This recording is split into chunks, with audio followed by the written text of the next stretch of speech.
So again good evening, let's start this class. Okay, तो अपन थोड़ा सा ऑफ बीट वे में जा रहे हैं। ऑफ बीट वे में बहुत सारे न्यूमेरिकल सॉल्व कर रहे हैं और बहुत अच्छे अच्छे क्वेश्चंस हम करके आगे बढ़ेंगे, है ना। तो मतलब मैं ज्यादा थ्योरी पार्ट पे भी प्रोजेक्टाइल वगैरह का ध्यान नहीं दूंगा और मतलब रिलेटिव वेलोसिटी वगैरह ज्यादा थ्योरी पे ध्यान नहीं देंगे, है ना। अपन बस क्या करेंगे, उसको पकड़ के चलेंगे बहुत सारे अलग अलग डिफरेंट काइंड ऑफ क्वेश्चन में।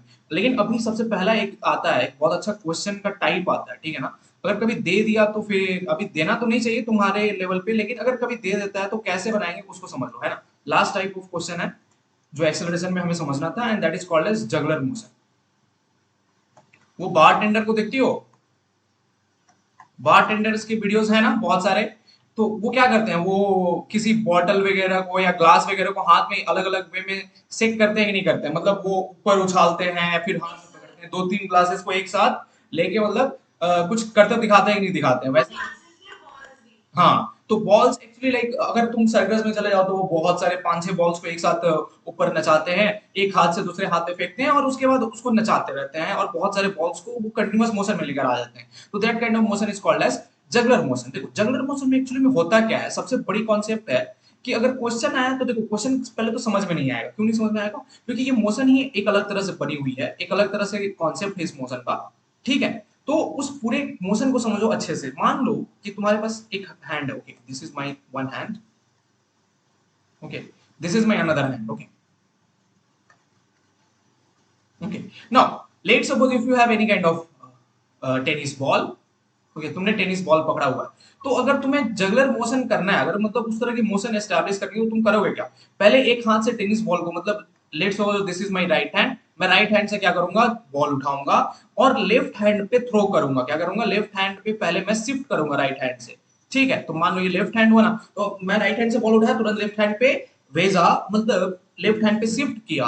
अब इस शिफ्ट में तुम्हारे पास यहाँ पे डेवलप होगी टाइम गैप। क्या डेवलप होगी? Time gap. नाउ इस टाइम गैप से ही पूरा का पूरा मोशन एस्टैब्लिश्ड है। समझ में आया कि नहीं आया, है ना। तो देखो तुम क्या कर रहे हो, तुमने राइट पे बॉल को पकड़ा, लेफ्ट पे शिफ्ट किया। जितना फास्ट शिफ्ट करोगे उतना लेस टाइम गैप होगा कि नहीं होगा, बताओ जरा, है ना, है कि नहीं? ओके, सो इसका मतलब क्या है कि टाइम गैप बहुत इंपॉर्टेंट है। क्यों? क्योंकि लेफ्ट हैंड से अब हम बॉल को क्या करने वाले हैं, इस बॉल को ऊपर की ओर थ्रो करेंगे और ये बॉल क्या करेगा, एक प्रोजेक्टाइल ट्राजेक्टरी को फॉलो करेगा और अगेन राइट हैंड पे आएगा। समझ में आया कि नहीं आया? क्लियर है कि नहीं क्लियर है बात?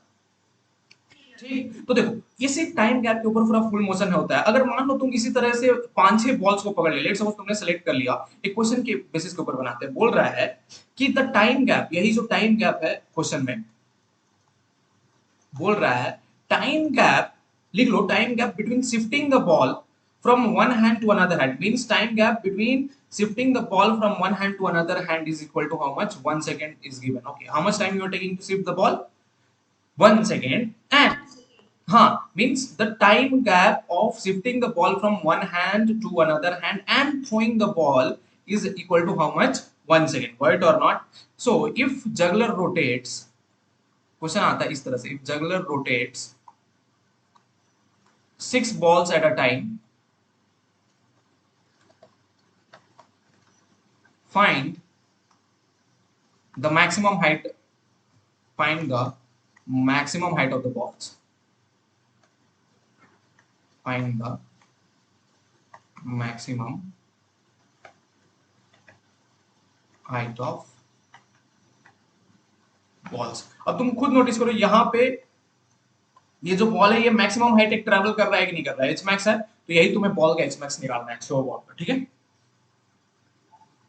एक बात बता दूं कि जगलर मोशन में छह बॉल के जो मैक्सिमम हाइट होंगे, हम उस तरह के केस नहीं ले रहे हैं जिसमें छह बॉल के अलग अलग हाइट होंगे, ठीक है। अलग, अगर अलग हाइट हुआ तो उसमें क्या हो जाएगा, तुम्हारे पास अलग रेंज भी आ सकती है, ठीक है। अलग वेलोसिटी से थ्रो करना पड़ेगा। हम मान रहे हैं कि कांस्टेंट वेलोसिटी के साथ अगर थ्रो कर रहे हैं तो हाइट में सारे के सारे बॉल्स का सेम है, इसलिए हाइट मिक्स निकालो। कैसे निकालेंगे?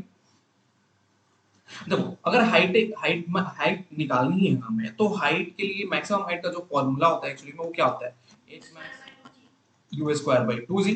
अब तो हमें initial velocity of the particle चाहिए कि नहीं चाहिए? कैसे भी अगर हम इस इनिशियल वेलोसिटी को अगर मालूम चल जाए, हमारी इस इनिशियल वेलोसिटी के बारे में, सॉरी यहाँ पे कर्व के ऊपर ही ड्रॉ कर दे रहा, एक्चुअली टेंजेंट्स के ऊपर ड्रॉ करना होता है ना। अगर मैं इनिशियल वेलोसिटी को पता कर लूं तो हमें क्या मालूम चल जाएगा, ये एच मैक्स मालूम चल जाएगा। कैसे पता करेंगे? अब एक बात बताओ, जो फर्स्ट बॉल है वो t इज इक्वल टू 0 पे मैं शिफ्ट कर रहा हूं कि नहीं कर रहा हूं, one hand to right hand to left hand, बताओ, है कि दूसरी बॉल है, मतलब समझो फर्स्ट बॉल कितने पे, t इज इक्वल टू 0 पे, सेकंड बॉल कितने पे हुआ, t is equal to 1, third ball कितने पे हुआ, t is equal to 2 second, fourth ball कब थ्रो किया मैंने, t is equal to 5 second, sorry 3 second, fifth ball कितने पे, t is equal to 4 second पे, और सिक्स्थ बॉल कितने पे लगा, कितने पे थ्रो किया मैंने, t is equal to 5 second. तो एक बात बताओ, अगर सिक्स्थ बॉल मैंने राइट हैंड से छोड़ दिया, जो कि ट्रैवल करने वाला है, जो कि कब छोड़ा मैंने, 5 सेकंड पे ट्रैवल, 5 सेकंड पे छोड़ा है, तो क्या मेरा फर्स्ट बॉल, क्या मेरा जैसे ही मैं सिक्स्थ बॉल को छोड़ा हूं, उसी टाइम पे राइट हैंड पे मेरा फर्स्ट बॉल दोबारा आ जाना चाहिए कि नहीं आ जाना चाहिए, हाथ में आ जाना चाहिए, तभी तो वो मोशन परफेक्टली एस्टेब्लिश हो पाएगा, है ना। क्योंकि टाइम गैप 1 ही सेकंड का है, समझ में आया कि नहीं आया बताओ, है ना। इसका मतलब क्या हो, क्या तुम्हारी जो फर्स्ट बॉल है वो कितना देर ट्रैवल करने वाली है, टाइम ऑफ फ्लाइट उसका कितना होने वाला है, टोटल टाइम ऑफ फ्लाइट, क्या उसका total time of flight 5 second होने वाला है, यस और नो। तो देखो तुम्हें टोटल टाइम ऑफ फ्लाइट मिल गया, total time of flight for every ball तुम्हें मिल जा रहा है, टोटल टाइम ऑफ फ्लाइट सारे के सारे बॉल का सेम होने वाला है, and that is equal to how much, 5 second. So क्या लिख सकते हैं, टोटल टाइम ऑफ फ्लाइट का इक्वेशन क्या होता है, t is equal to 2u by z which is equal to 5, so 50 by 10, so u is equal to how much, 25 meter per second, right or not? So can you calculate particular h max, h max कितना होने वाला है, 625 divided by 2 into 10 कितना हुआ, 31.25 metre, समझ में आया कि नहीं आया, हाँ। नहीं, हमने यहाँ पे g की वैल्यू जो -10 कब पकड़ते हैं, हम यहाँ पे इक्वेशन डायरेक्टली लिखे हैं, उसी कंडीशन पे लिखा है मैंने, हम कैसे लगाए, h max is equal to what, minus of half, like हमने इसको बनाया कैसे, h max is equal to, sorry हम इस फॉर्मूला को अप्लाई किए हैं कि h max पे जो final velocity of the particle होती है वो कितनी हो जाती है, 0 के बराबर हो जाती है कि नहीं, तो v square you square minus 2gh, तो देखो यू स्क्वायर इधर आ जाएगा ना, इसलिए h बराबर you square by 2g direct, not minus, समझ में आया कि नहीं, क्लियर, ठीक है। अब देखो, अब मान लो एक एक छोटा सा बस मेरे को हिंट बता दो, अगर मान लो तुम्हारे पास 4 बॉल है, इसी तरह से जगुलर मोशन के अंदर 4 बॉल है, एंड टाइम गैप दिया हुआ है, टाइम गैप दे दी गई है, कितनी दी गई है, तो time gap let suppose between the shifting of the ball and throwing it 0.5 second, ठीक है, कितना टाइम गैप दिया हुआ है, 0.5 सेकंड का टाइम गैप दिया हुआ है, तो बता दो मेरे को कितना टोटल टाइम ऑफ फ्लाइट, बस बता दो, उसी से आंसर मिल जाएगा हमें, total time of flight, total time of flight का तो फॉर्मूला 2u by g है, लेकिन हमें तो पहले टोटल टाइम ऑफ फ्लाइट इससे मोशन से मालूम चलनी चाहिए ना। अरे एक बात बताओ, टोटल टाइम ऑफ फ्लाइट हम कैसे निकाले हैं, हम इस पर्टिकुलर प्रोसेस को फॉलो करके निकाले हैं ना टाइम गैप को, देखो, तो फर्स्ट बॉल जो है, first ball t is equal to, second ball कितना पे, 1 सेकंड पे नहीं, इस बार टाइम गैप कितना है, इसलिए मैं बोला time gap 0.5, third ball t is equal to 1 second, fourth ball कितने पे, t is equal to 1.5 second पे, तो टोटल टाइम ऑफ फ्लाइट कितनी होगी, 1.5, you will get u out of it and you can apply ना h max is equal to u square upon 2g after that, right or not, समझ में आया कि नहीं आया बताओ, क्लियर है ना। तो तुम्हारी पिछले वाले का स्क्रीनशॉट मेन वही है, ठीक है। तो अपन ये सारे चीजों को कंप्लीट कर चुके हैं, इनमें बहुत सारे क्वेश्चन, मतलब ये थे तुम्हारे जितने सारे एक्सेलरेशन वगैरह के क्वेश्चन जो होते हैं ना, इससे ज्यादा कहीं कुछ पूछने वाला नहीं है, थोड़ा बहुत और दो और 10-15 क्वेश्चन जो है वो मैं डीपीपी एक क्वेश्चन सीरीज के थ्रू करवा दूंगा, है ना, क्लियर है कि नहीं क्लियर, बताओ सारा सारा चीज अपन लगभग मुझे लगता है कि अभी 30-40 क्वेश्चन के आसपास टच कर चुके हैं, है कि नहीं, ओके चलो, तो अब हेडिंग डाल दो, relative velocity and projectile, relative velocity in one dimension first, फटाफट पढ़ेंगे इसको, relative velocity in 1D and projectile, ठीक है ना।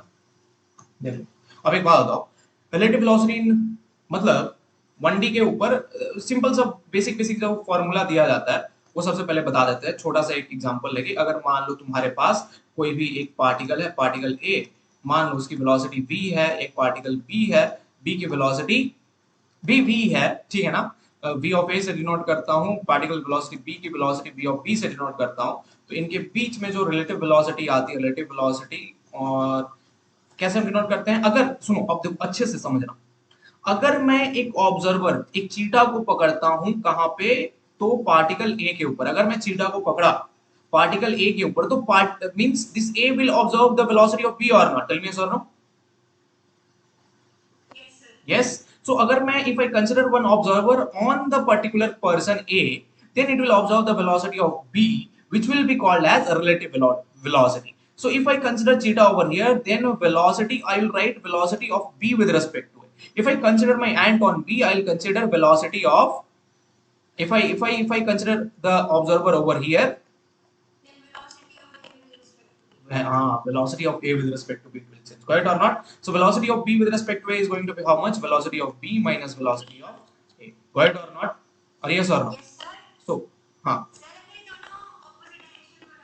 तो प्लस, अगर ऑपोजिट डायरेक्शन में होता क्या हो, v ऑफ a क्या हो जाएगा, माइनस यूज कर लेंगे तो प्लस। हाँ, तो वही मैं बता रहा हूँ। अगर मान लो एक क्वेश्चन में, एग्जाम में क्वेश्चन कैसे आते हैं, मान लो एक ट्रेन की लेंथ L1 है, दूसरी ट्रेन, ठीक है, एक ट्रेन का डब्बा, दूसरे ट्रेन का डब्बा, ठीक है, जिसमें हमारे बैठे हैं अब्बा,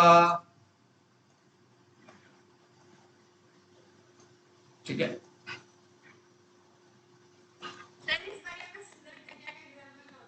अरे सुंदर कन्या आने वाली है यार, सुंदर कन्या मतलब सुंदर कन्या को बचा के रखा जाता है, ठीक है। देखो अब तुम्हारे पास एक ट्रेन है, ट्रेन की वेलोसिटी v ऑफ a, इस ट्रेन की velocity v of b, opposite direction में बोल रहा है कि कितने टाइम पे दोनों, अगर मान लो initial separation between them is d, initial separation दोनों के बीच में कितना दिया हुआ है, d दिया गया है, तो कितने टाइम बाद दोनों एक दूसरे को क्रॉस कर लेंगे, कितना हो जाएगा बताओ जल्दी से। हाँ डी, वही गलती वही गलती वही। यहाँ पे एक बात बताओ, अगर ट्रेन क्रॉस करेगी तो क्या सिर्फ डिस्टेंस डी को ही क्रॉस कर रही है, नहीं, पहले डिस्टेंस डी को क्रॉस की तो आमने सामने आया, आमने सामने ट्रेन एक दूसरे के सामने आ गए, है ना। उसके बाद क्या हुआ कि जो फर्स्ट ट्रेन है, जो फर्स्ट ट्रेन ये जो है, मान लो इसकी लेंथ L1 है, तो first train length L2 travel करेगी, समझो मतलब अगर, अगर तुम देखो ओके, दोनों की लेंथ सेम मान लो, बेटर रहेगा लेंथ यहाँ पे सेम मानते हैं ना, ठीक है। अभी मान लो L1 L2, मजा आएगा, मान लो L1 L2, अगर तुम खुद सोचो अगर ट्रेन क्रॉस करेगी तो जो फर्स्ट विंडो है, मतलब जहां पे ड्राइवर बैठा रहता है, ड्राइवर को गार्ड को क्रॉस करना है दूसरे ट्रेन का, तब जाके ना वो टोटल डिस्टेंस क्रॉस करेगा, है कि नहीं। तो इनिशियल सेपरेशन डी हो गया। इसके बाद सबसे सबसे अच्छी बात क्या है कि जो फर्स्ट, जो तुम्हारे पास ट्रेन ए है, वो क्या करेगा, पहले ये जो ट्रेन है, मान लो ये तुम्हारी बी ट्रेन है, उसका डिस्टेंस L2 ट्रेवल करेगा, है कि नहीं, तब जाके वो क्या होगा, पैरेलल आएगा उस ट्रेन के। समझ में आया कि नहीं आया, बात समझ में आ रही है, समझो, इधर देखो इधर देखो, नहीं समझ में आ रही, मुझे मालूम चल गई बात, चल गई हमें बात मालूम। यस, क्वेश्चन में ही तो क्वेश्चन करने में मजा आता है। Yes, that's what it is. ये हो गई ट्रेन, ठीक है, इसके हो गए डब्बे, ठीक है, इसकी हो गई वेलोसिटी v ऑफ a, चल रही है इधर की ओर, ये हो गया ट्रेन b, ठीक है।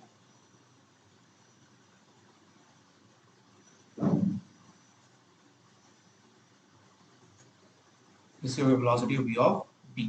इनिशियल सेपरेशन मान लो दोनों के बीच में डिस्टेंस कितना है, d दिया हुआ है ना। अब देखो मान लो ये लेंथ L2 हो गया, ये लेंथ ट्रेन की L1 हो गई, तो सबसे पहले तो क्या करेंगे, वो डिस्टेंस d ट्रेवल करेंगे, दोनों पार्टिकल्स जो है दोनों L1 L2 रिलेटिव वेलोसिटी से d को क्रॉस करेंगे, दोनों क्या करेंगे, सेंटर पे आ गए, ठीक है ना। सबसे जो फर्स्ट केस बनता है वो क्या है कि दोनों आमने सामने आ गए, ट्रेन ए ट्रेन बी, मैं ऐसे ड्रॉ कर रहा हूँ, है ना। तो दोनों आमने सामने आ चुके हैं, ट्रेन ए और ट्रेन बी, समझ में आएगी नहीं, यही बात क्लियर है ना। उसके बाद क्या करेंगे, सेकेंड जो इंटरमीडिएट स्टेप होगा, क्या तुम्हारा बी, बी वाली जो ट्रेन है, वो वो ए को क्रॉस नहीं करेगा, सबसे उसके बाद पैरेलल आएगा कि नहीं आएगा, बताओ जरा, है कि नहीं, पैरेलल आएगा। तो इसका मतलब क्या है कि अगर हम रिलेटिव वेलोसिटी ऑफ ए के बारे में बात करेंगे, तो ए जो है वो लेंथ ऑफ बी पहले ट्रेवल करना चाहिए। मान लो L2 है तुम्हारे पास, तो बी कितना, ए जो है वो कितना डिस्टेंस अभी ट्रेवल किया है, डी ट्रेवल किया है प्लस L2 डिस्टेंस ट्रेवल करेगा, तब जाके एंड पर आएगा कि नहीं आएगा। ड्राइवर का जो तुम्हारा जो ए का ड्राइवर है वो बी के गार्ड के पास कब आएगा, जब L2 डिस्टेंस ट्रेवल कर लेगा, है ना। लेकिन स्टिल इस दिस अभी क्रॉसिंग हो चुकी है क्या, क्रॉसिंग अभी हुई नहीं है। क्रॉसिंग करने के लिए ए को क्या करना है, अपना भी लेंथ L1 जो है ना वो इधर ट्रेवल करेगा, तब जाके क्रॉस होगा। जब ट्रेन यहाँ पे बी आ गई, ये हो गई ट्रेन बी, उसके बाद जब ट्रेन ए जो है अपना लेंथ L1 ट्रेवल किया, तब जाके उसने एक्चुअली में क्या किया है, बी को क्रॉस किया। समझ में आया कि नहीं ये बात, क्लियर हुआ कि नहीं क्लियर हुआ, है ना। तो तीन केसेस हैं, पहले डिस्टेंस डी को ट्रेवल किया, फिर दूसरे ट्रेन का लेंथ को ट्रेवल किया, फिर अपने लेंथ को ट्रेवल किया to fully cross a train. समझ में आया कि, इसलिए इसमें मिस्टेक होता है। बहुत लोग क्या लिखेंगे, सिर्फ डी लिख के v1 by V of A plus V of B लगा देंगे, लेकिन एक्चुअली में डी ऑफ क्या होना चाहिए, L1 plus L2 divided by V of train A plus V of train B, relative velocity. समझ में आएगी कि यही बात क्लियर है कि नहीं क्लियर है। ठीक है, अब तुम इसमें बोल सकती हो कि क्या सर ये जो टाइम है, एक पर्सन जो इस ट्रेन में बैठा हुआ है और दूसरा एक सुंदर कन्या जो इस ट्रेन में बैठी हुई है और दूसरी जो सुंदर कन्या है वो ग्राउंड पे बैठी हुई है, दोनों के लिए क्या ये टाइम सेम होने वाला है, क्या ये टाइम सेम सेम होगा क्या, सेम होने वाला है ना। क्यों सेम होगा, क्योंकि जो टाइम होता है, याद रखना तीन क्वांटिटीज ऐसी है कि जो फ्रेम पे डिपेंड नहीं करती हैं। सॉरी, क्या हो गया इसको,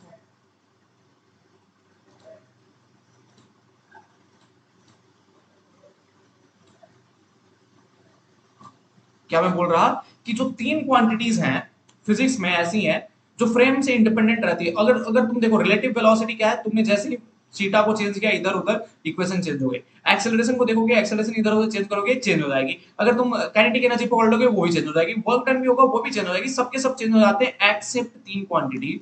जो तीन क्वांटिटी है वह है टाइम और distance between particle, distance position vector नहीं, डिस्टेंस बिटवीन टू पार्टिकल्स, और लास्ट में जो है तीसरा क्वांटिटी है इंडिविजुअल फोर्स। ठीक है, हर पार्टिकल के ऊपर जितने सारे फोर्स लग रहे हैं, इंडिविजुअल फोर्सेस, गॉट इट और नॉट, या इंडिविजुअल फोर्सेस जो अप्लाई कर रहा है। ये जो तीन केसेस है ना, ये जो तीनों जो है वो कभी भी टाइम मतलब फ्रेम के ऊपर डिपेंडेंट है। These are frame independent. Frame independent का मतलब क्या हुआ कि अगर तुम ऑब्जर्वर उनके ऊपर पकड़ो या ग्राउंड पे पकड़ो, दोनों के लिए जो वैल्यू आएगी क्या आएगी, सेम आएगी। सेम आएगी, क्लियर है नहीं क्लियर है, समझ कि नहीं तुमका, बता दो जल्दी से, यस और नो। सामने वाली खिड़की पे चांद सा खड़ा रहता है, हो गया ना। चलो आगे बढ़े, हम बढ़ जाएंगे आगे, यस तो बढ़ते हैं आगे, चलो चलते हैं आगे। तो अपन अब स्टार्ट करते हैं, अपन अच्छे अच्छे क्वेश्चन करेंगे। ये ट्रेन वाली एक क्वेश्चन होती है, जो एक पुलिस और जीप वाली क्वेश्चन होती है। जब पुलिस वाली जीप करवाएंगे ना, तो तुम इसी क्वेश्चन से समझ जाओगे। एग्जांपल डालो, एग्जांपल 1 रिलेटिव वेलोसिटी 1 का बहुत अच्छा क्वेश्चन है, चमत्कारी क्वेश्चन है, अच्छे से बनाओ, है ना। देखो बोल रहा है एक कार होगी, ठीक है,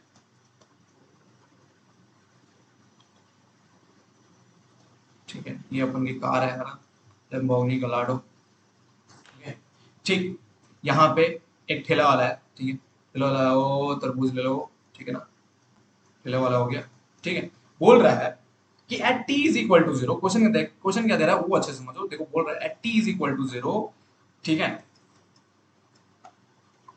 इस पर्टिकुलर कार की वेलोसिटी और एक्सेलरेशन दोनों दी गई है, इस ठेले वाले की वेलोसिटी और एक्सेलरेशन दोनों दी गई है। तो मान लो at T is equal to zero, velocity of ठेला t is equal to given as 10 metre per second, okay, and acceleration of ठेला is given as 5 metre per second. ठेले वाले को पता है ना, दिल्ली में तो ठेले वाले होते हैं ना।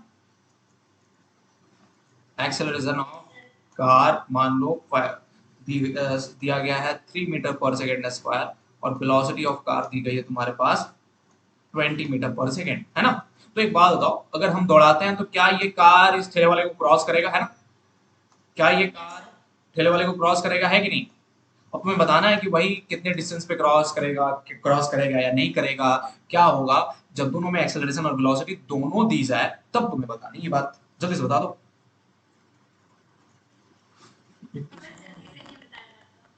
हाँ बताओ जल्दी से।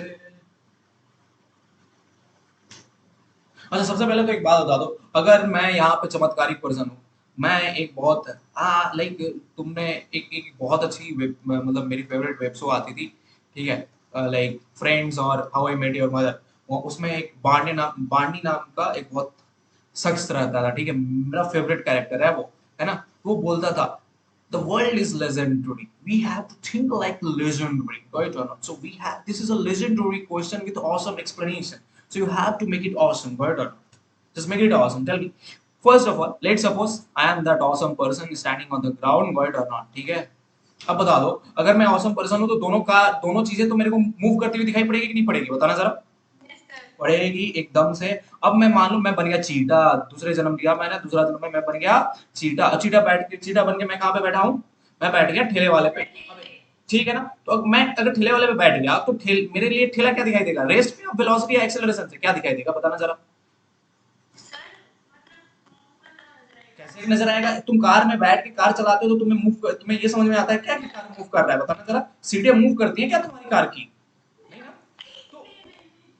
तो अगर चीटा अगर बैठता है इस ठेले वाले के ऊपर तो क्या होगा, इसके लिए जो वेलोसिटी ऑफ ठेला हो गया और एक्सेलरेशन ऑफ ठेला हो गया वो कितने के बराबर हो गया, जीरो हो गया, समझ में आया। लेकिन अगर एक ऑब्जर्वर ग्राउंड में बैठा हुआ है तो दोनों चीजें मूव करते हुए दिखाई पड़ेंगी। सबसे पहली कॉन्सेप्ट तो ये हुई, ठीक है ना।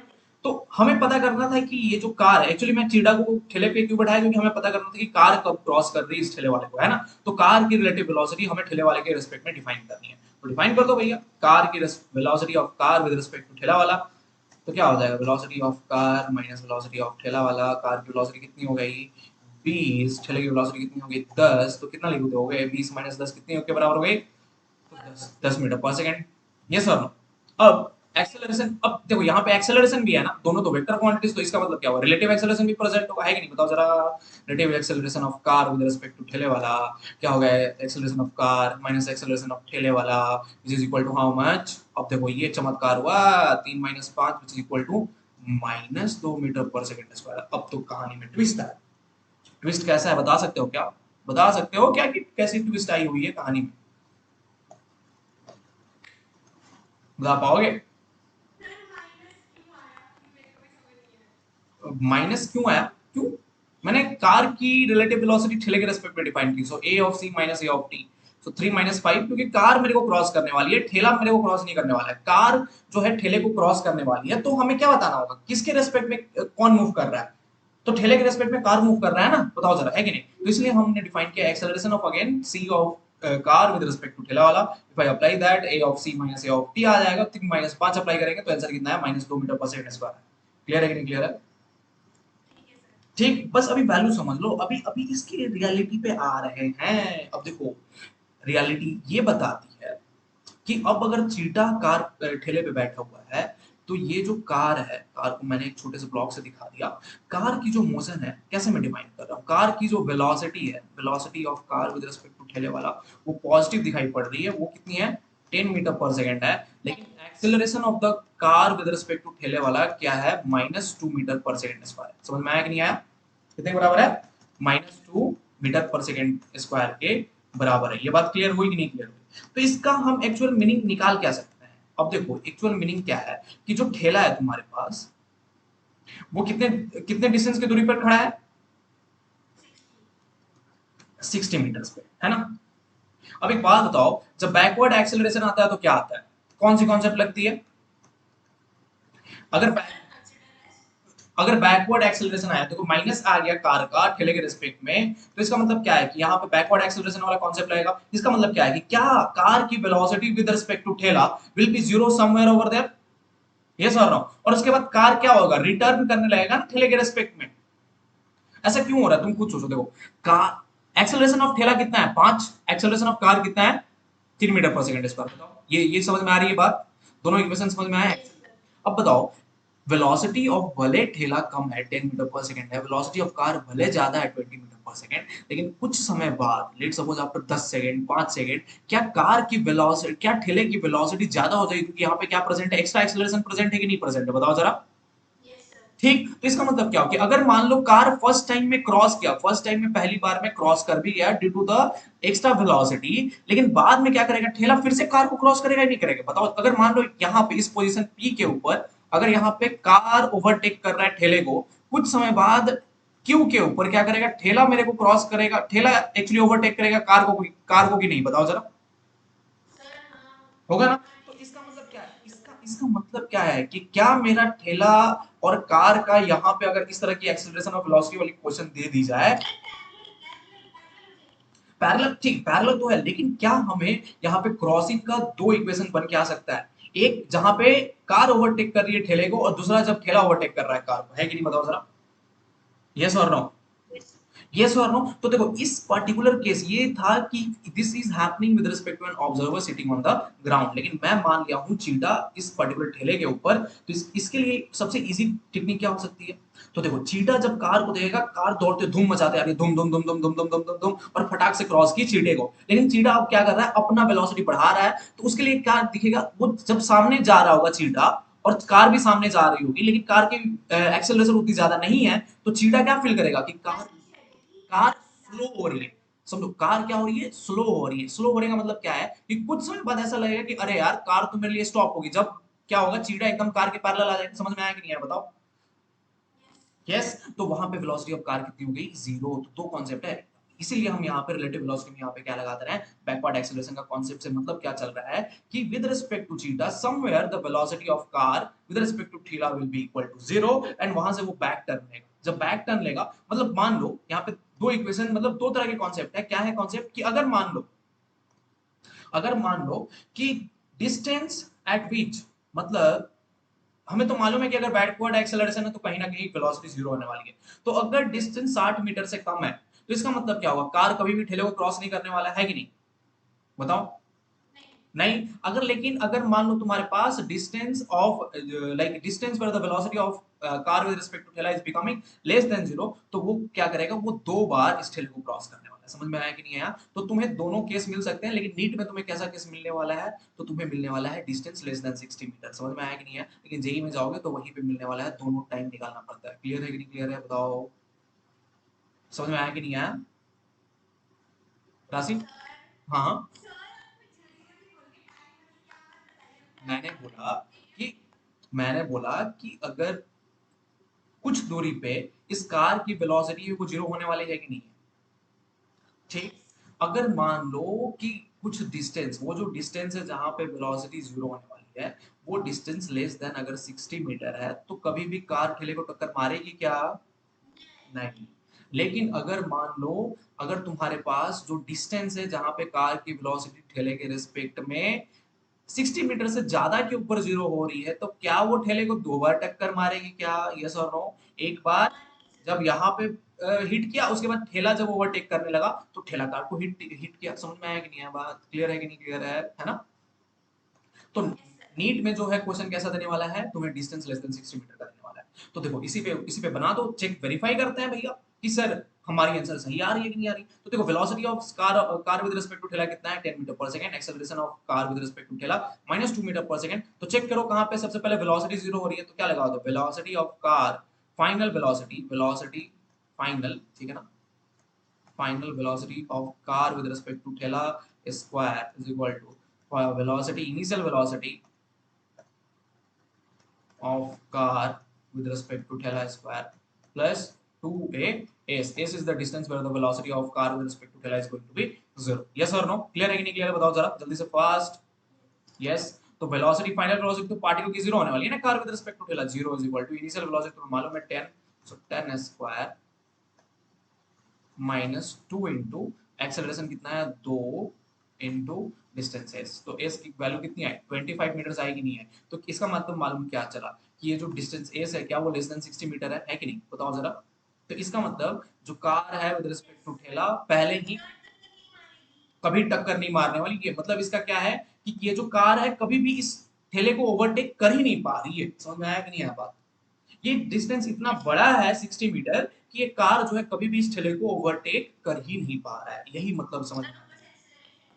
उसका हाँ, इसी के वजह से ऐसा हो रहा है, समझ में आया कि नहीं आया। और लेकिन अगर मान लो तुम्हारे पास यही पुलिस और जीप वाला केस दिया रहता ना जैसे नीट में, तो ये क्या करते थे हाँ, तो इसकी एक्सेलरेशन वो बोल देते जीरो, जब इसकी एक्सेलरेशन जीरो बोल देते तो तुम डायरेक्टली ये वाली एक्सेलरेशन लगाते और रिलेटिव वेलोसिटी लगाते, उसके निकाल पकड़ लेते ना, है ना। तो ये देखो डिस्टेंस कितना है तुम्हारे पास 25 मीटर है, तो डिस्टेंस जहां पे velocity of car with respect to ठेला कितने पे जीरो हो जा रही है, 25 मीटर्स पे जीरो हो जा रही है। इसका मतलब क्या है कि minimum distance between car and maximum distance of separation between car and ठेला after some time is going to be equal to how much, तो वो कितना हो जाने वाला है, बचा हुआ डिस्टेंस व्हिच इज 35 मीटर्स के आसपास। सो मैक्सिमम, हाँ हाँ बोलो। हम्म।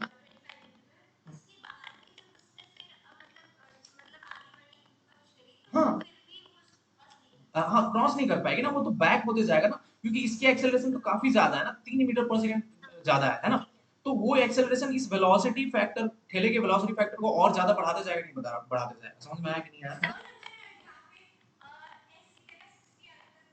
एस की जगह 60 आ रहा, तो इसका मतलब क्या है कि जो कार है वो ठेले को एक बार टक्कर मार रही है ना, समझ में आया कि नहीं आया? है ना, ठीक है। तो इसी के ऊपर मतलब एक पुलिस और जीप वाला छोटा सा क्वेश्चन बना लेते हैं, बहुत अच्छा अच्छा इधर उधर दे देता है क्वेश्चन की। एक मान लो ये रहा केटीएम वाला भागने वाला, देख तो चेन, दिल्ली में चेन छीनने वाला बहुत है ना, बच के रहा है प्रियो, सोने के गहने पहन के, मुझे तो बनना है चेन थीफ यार, मतलब मेरी लाइफ की ड्रीम रही कि एक बार चोर बनूं, मतलब पुलिस को दौड़ाऊं पीछे पीछे यार, लेकिन पापा मार के चप्पल खोल के मार डालेंगे मेरे को। ठीक है, तो ये है चोर भैया साहब जिनकी रफ्तार है मान लो 20 मीटर प्रति सेकंड की रफ्तार है ना, ये हो गई पुलिस की जीप। ठीक, ठीक है ना, ठीक है, तो धुआंधार जीप है भैया, है ना, ऐसी जीप होती नहीं है रियलिटी में, बट बना दिया मैंने कैसे भी। इसकी वेलोसिटी है 10 मीटर पर सेकेंड, ठीक है, और एक्सेलरेशन दे दी गई है जीप की, वो है 2 मीटर पर सेकेंड स्क्वायर की। ठीक है, बोल दिया कि let suppose the initial distance between them is 20 meter, तो फाइंड द, मतलब मान लो कहीं डिस्टेंस एक्स पे जाके जीप पकड़ने वाली है, क्योंकि इसके पास एक्सेलरेशन है और थीप के पास एक्सेलरेशन की वैल्यू कितनी है, जीरो है। समझ में आया कि नहीं आया बात, क्लियर है कि नहीं क्लियर है?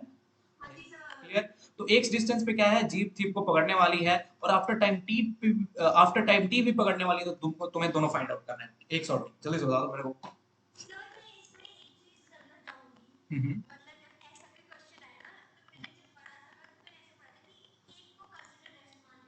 तो वही तो हम करेंगे ना, तो वही तो मैंने अभी बताया कि तुम चीटा मान लो, चीटा मान लेते हो एक के ऊपर, तो क्या हो जाएगा, इसकी तो एक्सेलरेशन में और वेलोसिटी हमें, मतलब हमें रेस्ट पे मिल गई ना, बट हम रिलेटिव वेलोसिटी, बोलो।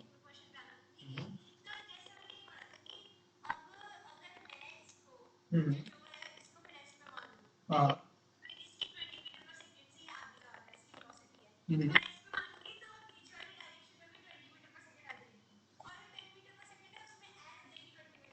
हाँ। हम्म। हाँ देखो वो एक अलग केस हो गया, लेकिन वो लॉन्गर केस हो जाएगा। सबसे इजीएस्ट क्या है, तो भैया मान लेते हैं कि हमें क्या चीज, हमें किसको पकड़ना है, थीप को पकड़ना है, इस थीप को पकड़ना है ना, ये तो जीप हो गई ना, तो हम क्या चीज, चीड़ा कहाँ पे बैठाएंगे, सबसे पहले तो जीप पे बैठाएंगे, है कि नहीं? कहाँ पे चीटा बैठेगा मेरा, जीप पे बैठेगा, है ना, तो पहले हम डिफाइन करेंगे velocity of thief with respect to jeep, कितना हो जाएगा 20 माइनस 10, कितने के बराबर आया 10 मीटर पर सेकंड, है ना। देखो और मान लो, एक बात तुम समझो अच्छे से, ये जो जीप है, अगर मान लो ये थीफ इतना डिस्टेंस एक्स अगर टाइम टी में ट्रेवल करता है, तो क्या जीप जो है 20 प्लस एक्स टाइम टी में ट्रेवल करना चाहिए, तभी तो जीप पकड़ पाएगा थीफ को, है कि नहीं, बताओ जरा।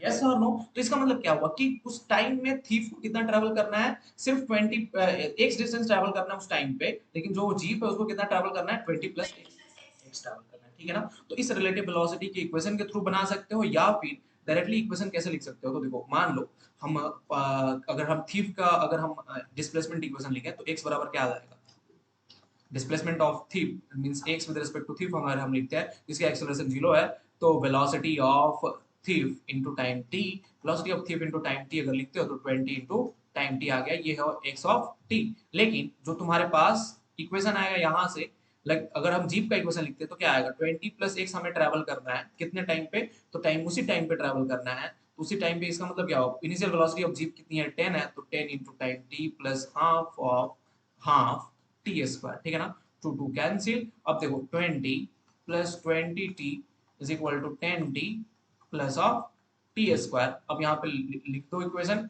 तो क्या आने वाला है तुम्हारे पास, 20 इज इक्वल टू माइनस और इस तरह से इक्वेशन लिख दो, कितना आने वाला तुम्हारे पास equation, t square minus 10t plus 20 is going to equal to how much, sorry minus 20, 10t minus 20 is going to be equal to how much, 0। अब इसको क्वाड्रेटिक इक्वेशन से सॉल्व कर सकते हैं, नहीं कर सकते, तो ये एक प्रोसेस है, समझ में आया कि नहीं आया, है ना। कौन सी प्रोसेस हो गई, ये एक प्रोसेस हो गई जिसके थ्रू तुम क्या कर सकते हो, कैलकुलेट कर सकते हो। क्लियर है कि नहीं क्लियर है, बताओ जरा। राशि आवाज जा रही है, हेलो, है ना। तो ये तुम टाइम लगा के तुम क्या कर सकते हो, कैलकुलेट कर सकते हो। दूसरी इक्वेशन क्या आ रही है, तुम खुद देखो, यहाँ पे x ऑफ t को हम क्या लिख सकते हैं, velocity of thief into time t लिखा है, तो यहाँ पे इक्वेशन तुम डाल के देखो 20 plus velocity of thief into time t is equal to, मैं क्या लिख सकता हूँ, velocity of g into time t plus half of acceleration of thief with respect to g into what, t square, yes or no, ऐसा लिख सकता हूँ, है ना। जब तुम इस तरह से लिखोगे इक्वेशन, तो तुम्हारे पास क्या आ जाएगा, तुम्हारे पास इक्वेशन मींस यहाँ पे एक्सेलरेशन इसकी जीरो मानी गई है ना, तो यहाँ पे माइनस इस रिस्पेक्ट में आएगा, बट एक्चुअली हमें पॉजिटिव लेना पड़ेगा। ओके, तो यहाँ पे एक्सेलरेशन, सिर्फ एक्सेलरेशन ले लो, है ना, acceleration of acceleration with respect to T square, है ना। तो अब देखो, जब तुम इक्वेशन लिखे हुए तो क्या आने वाला है, या फिर ले लो कंसीडर कर लो, बेटर रहेगा, acceleration of thief with respect to jeep into T square, है ना। तो जब तुम इसको कंसीडर करोगे तो कितना आने वाला है, 20 is equal to velocity of jeep minus velocity of thief into T plus half कितना आने वाला है, a of t with respect to jeep into T square. ऐसा कुछ इक्वेशन बन के आने वाला है कि नहीं आने वाला है, बताओ जरा, है ना। क्लियर है कि नहीं क्लियर है, ये हम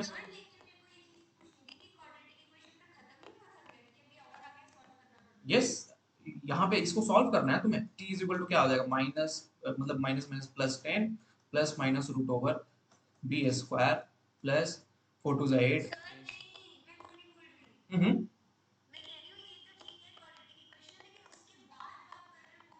हाँ मैं वही चीज बता रहा हूँ, देखो मैंने, ये एक प्रोसेस है, ठीक है ना, ये एक दूसरा प्रोसेस के थ्रू मैं बता रहा हूँ, मैं लिख दिया, मैंने क्या बोला कि जो 20 प्लस एक्स टी है, 20 प्लस ये जो एक्स है, एक्स कितना है, x velocity of thief into time T है कि नहीं है, बताओ जरा, है ना।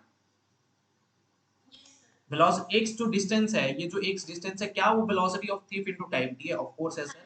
तो मैं क्या बोल रहा हूँ कि 20 plus X is equal to क्या लिखा हूं मैं, velocity of jeep, initial velocity of jeep into time T plus half of acceleration into T square, यही मैं डिस्प्लेसमेंट का फॉर्मूला पढ़ाया ना मैंने, अपन है ना, अपन ने पढ़ा है कि नहीं पढ़ा, है ना। तो मैं उसी चीज को यूज कर रहा हूँ, उसी चीज को मैं चाह रहा हूँ कि रिलेटिव वेलोसिटी के थ्रू डायरेक्टली सॉल्व किया जा सके, है ना। तो कैसे सॉल्व किया जा सके, उसकी मैंने एक्सेलरेशन तुम्हें डिफाइन किया है। तो देखो, तुम या तो इस स्टेप को फॉलो करो, या फिर तुम क्या कर सकते हो, इसी डिस्प्लेसमेंट के क्वेश्चन को तुम क्या कर सकते हो, एक रिलेटिव वेलोसिटी के थ्रू बना सकते हो। कैसे बनाओगे, तो ये देखो, तुमने इसी चीज को जैसे ही पुट किया, तो तुम्हें एक्चुअली में मिलता क्या है, यहाँ पे अगर तुम पुट करते हो, तुम्हें एक इक्वेशन मिल जाती है। क्या इक्वेशन मिलती है, तो इस तरह की एक इक्वेशन मिल जाती है कि अगर हमारे पास डिस्टेंस 20 मीटर है, देखो अगर मान लो तुम्हारे पास डिस्टेंस कितना दिया हुआ है, मिनिमम डिस्टेंस उनके बीच में जो इनिशियल सेपरेशन है वो कितना है, 20 मीटर है या d है, तो ये जो डिस्टेंस का इक्वेशन आएगा, अगर तुम्हें मान लो इस पर्टिकुलर जीप से थिप को क्रॉस करवाना है, मतलब इसको पर्टिकुलर कैच करवाना है, तो क्या करना होगा,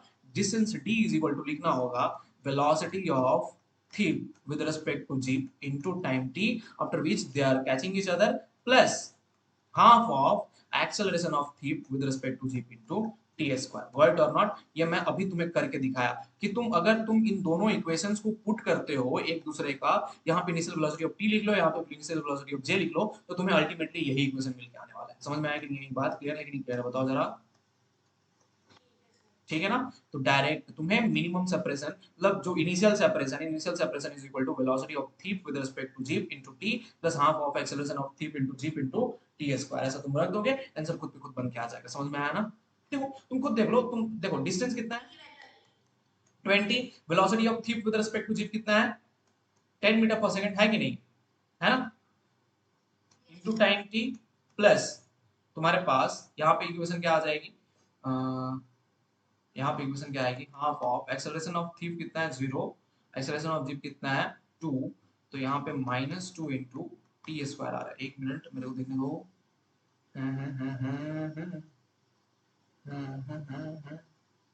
यहाँ माइनस में आ रहा है, ये तो इक्वेशन करेक्ट है ना, half A T square. Actually मैं तुम्हें इसका उल्टा लिखना होगा रिलेटिव वेलोसिटी इक्वेशन। क्या लिखना होगा तुम्हारे पास? हाँ ये थोड़ा सा मतलब यहाँ पे एक्सेलरेशन ऑफ मैं define thief with respect to, actually में थीप विद रिस्पेक्ट टू जीपी होता है, ऐसे ही लिखो बेटर रहेगा ना। समझ में आएगा नहीं है? तो अपन अप्लाई करेंगे, आंसर खुद भी खुद आ जाएगा। क्लियर है कि नहीं क्लियर है बताओ जरा। ठीक है ना, मतलब क्वेश्चन क्या करना है, क्वेश्चन में तुम्हें कुछ नहीं करना है, distance initial separation is equal to velocity of thing with respect to jeep निकालो, है ना, एंड उसको हाफ एटी स्क्वायर के साथ ऐड कर दो, है ना, तो तुम्हें आंसर मिल जाएगा। या फिर तुम इस इक्वेशन को फॉलो कर सकते हो कि x जो है डिस्टेंस ट्रेवल बाय जीप जो है या थिप जो है वो x xt हो गया, और डिस्टेंस ट्रेवल बाय जो तुम्हारे पास जीप है वो कितना है 20 प्लस x हो गया, तो 20 प्लस x इसके थ्रू भी निकाल सकते हो, क्वाड्रेटिक इक्वेशन फॉर्म होगा, निकल जाएगा। लेकिन ये जो चार स्टेप जो यहाँ पे हो रहा है ना एक्स्ट्रा हम जो कर रहे हैं ना, वो सिर्फ वन सिंगल स्टेप में खत्म हो जाएगा। समझ में आया कि नहीं आया? तो इसलिए जल्दी सॉल्व करने के लिए रिलेटिव वेलोसिटी यूज करनी है। क्लियर है कि नहीं क्लियर है बताओ जरा। ठीक, समझ में आया कि नहीं आया बताओ। कोई दिक्कत अब नहीं ना? तो इसको सॉल्व कर सकते हो, इसके सारे नोट्स मैं तुम्हें शेयर कर दूंगा ताकि तुम उसको पढ़ लो, है ना। तो देखो ये तुम्हारे पास एक बेसिक सा क्वेश्चन था, बेसिक सी अप्रोच थी, तुमने कर डाली, लेकिन अब बनाने हैं थोड़ा सा और डिफिकल्ट, ताकि और थोड़ा माइंड दुखे और थोड़ा सा चमत्कार हो, है ना। क्वेश्चन नंबर 30 इसी का बनाओगे क्या? थोड़ा सा डिफिकल्टी लेवल बढ़ाएं क्या? थोड़ी सी और माइंड को दुखाएं? चलो पकड़ लो। एक है पार्टिकल ए, तीन ऑब्जर्वर्स हैं, ठीक है ना। अच्छे से देखना इस क्वेश्चन को, बहुत अच्छा क्वेश्चन है, बहुत चमत्कारी क्वेश्चन है, तुम्हें बुक में जल्दी मिलने नहीं वाले हैं इस तरह के क्वेश्चन, है ना। ठीक, ये सुंदर कन्या हो गई, ठीक है, ये यहाँ पे इसके डैडीज ही हो गए, है ना, है ना।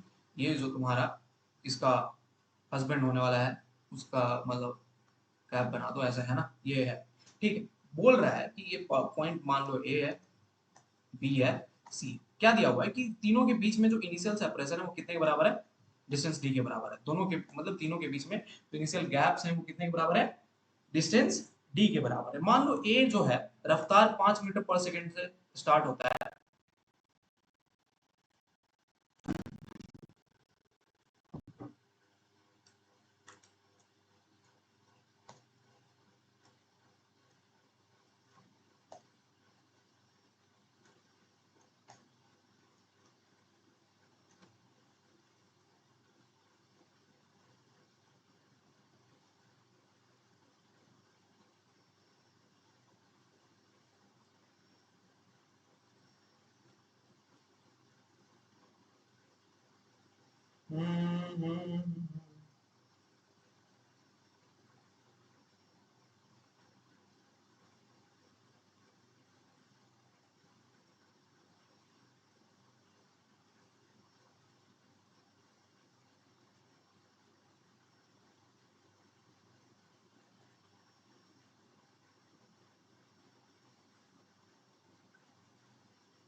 हेलो, आवाज जा रही है ना राशि? ओके, तो मान लो तीन पार्टिकल्स हैं, ठीक है ना, एक पार्टिकल ए है, पार्टिकल बी और पार्टिकल सी है। तीनों के बीच में इनिशियल सेपरेशन जो दिया गया है वो डिस्टेंस डी और डिस्टेंस दिया गया, बोला जा रहा है जो पार्टिकल है उसकी जो वेलोसिटी है 5 मीटर पर सेकंड है, और पार्टिकल सी की वेलोसिटी दी गई हुई है 10 मीटर पर सेकंड। क्वेश्चन बोल रहा है कि when C catches when B catches C, B catches, हाँ, अ, इस,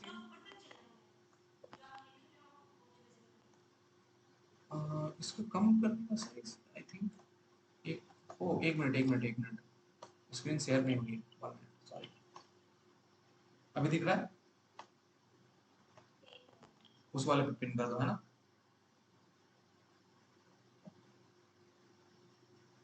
ठीक है, क्लियर हो गया ना? तो दिख रहा है ना? तो चलो, दिख रहा है ना अच्छे से? तो बोल रहा है क्वेश्चन कि when B catches C, then separation between them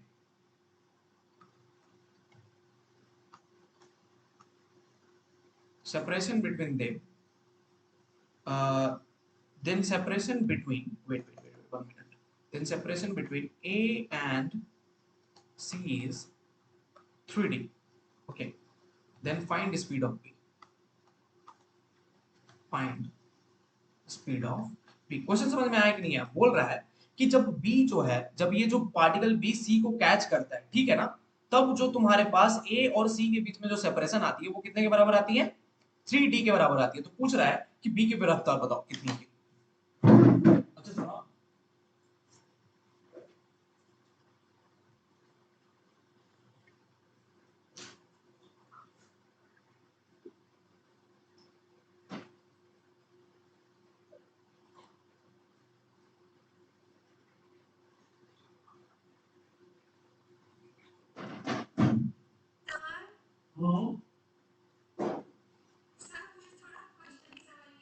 हाँ मुझे मालूम है।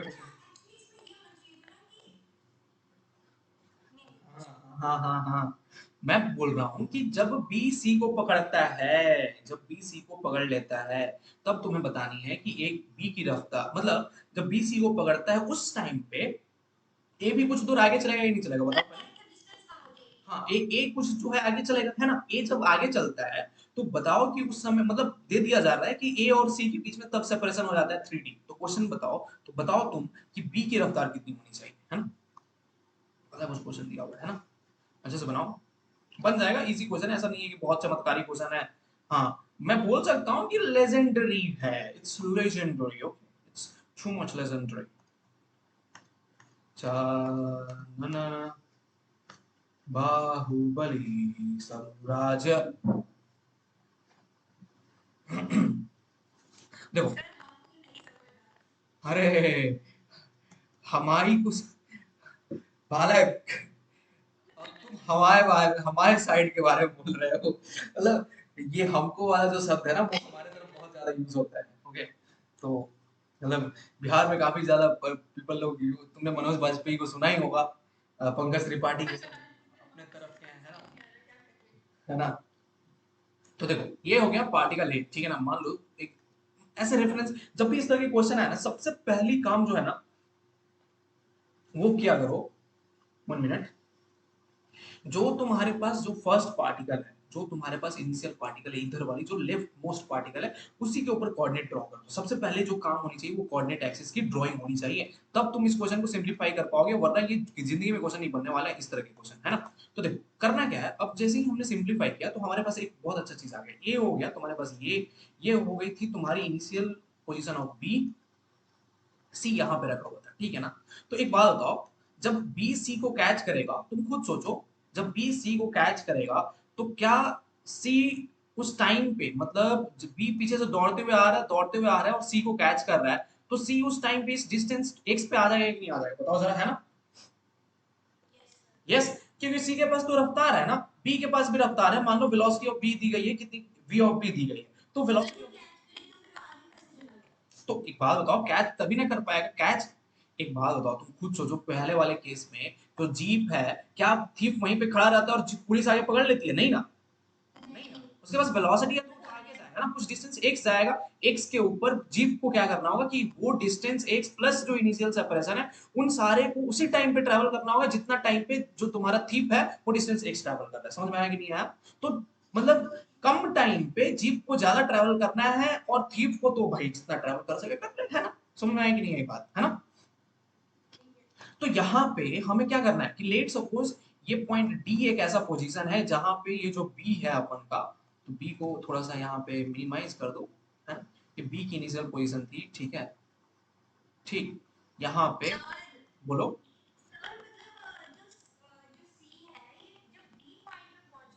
हाँ हाँ, तो देखो, बी क्या है, बी के पास इतनी ज्यादा वेलोसिटी है कि वो डिस्टेंस डी, मतलब ये इनिशियल पोजीशन बी इनिशियल ऐसे मैं मार्क कर रहा हूँ, ठीक है?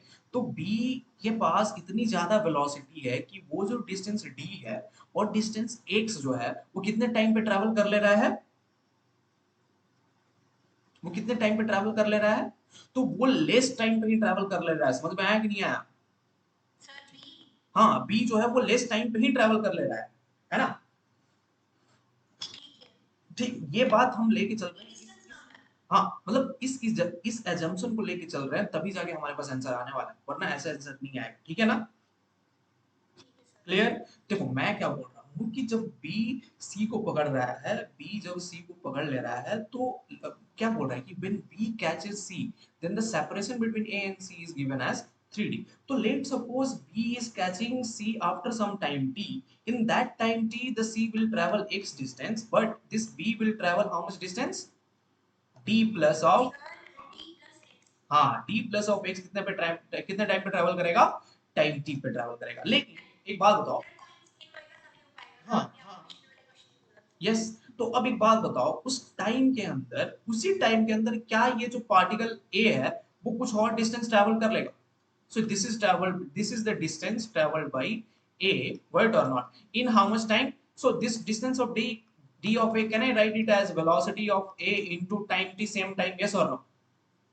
यस। तो एक बात बताओ, अब बोल रहा है कि जैसे ही बी सी को कैच कर रहा है पोजीशन डी के ऊपर, ये जो सेपरेशन अब दी गई है, ये जो सेपरेशन अब दी गई है, ये कितनी सेपरेशन दी गई है guys?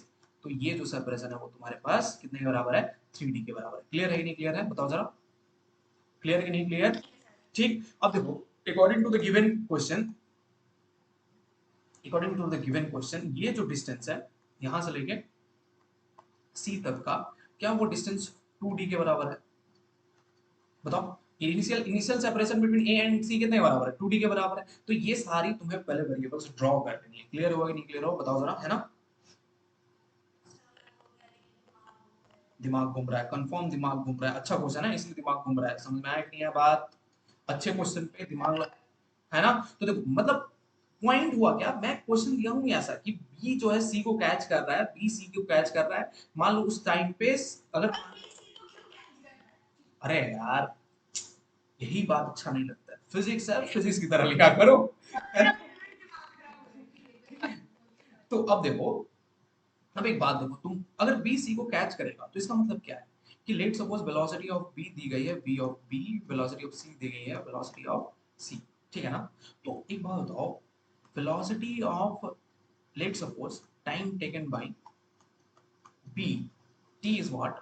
Time taken by B to